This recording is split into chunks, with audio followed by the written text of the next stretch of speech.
a lot of isolation. So yeah, my big thing is I've been doing okay. I have to admit that mask wearing has been my friend because I've been known to, in winter months, I will almost live on antibiotics for, if there's a cold anywhere near me, it'd go right to sinus infection. So this is the first year, and why part of us snowbirding is to get away. Once I get down here, warm weather, I don't have the issues. But this is the first year, and I can remember, Rachel and I talked about this morning, was that I didn't have a cold that went to a sinus infection before we got here. And I think that was basically mask wearing and isolation. So on the physical side, certainly do all the things they say. Once again, IMF has been great about publishing stuff there. Dr. Drury's videos are just excellent about what you can do. So on the physical side, I've been fine.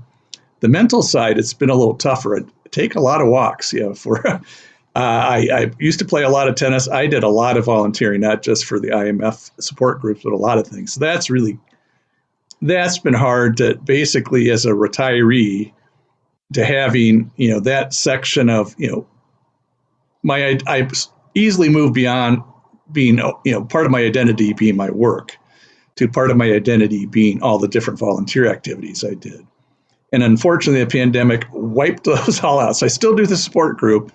That's good. But all the other things I did wiped out my tennis. So it certainly pandemic fatigue hits you, but knowing the consequences are severe, that I keep reminding myself, no, you can't go play tennis here because as much as you'd like to, it's still way crazy in Arizona. So I'm not playing tennis. So it's physically doing better because of the isolation. I didn't pick up other side infections. Mentally, it's really tough, and it's part of that resiliency training. If I'm going to get through it, I'll do something else. Have I picked up all those hobbies or self-improvement things that I'd like to think I could have, a year ago? No. I probably, I think the vast majority of us pandemic people don't have a lot of show for that year, but, I lived through it, and that's what counts. And so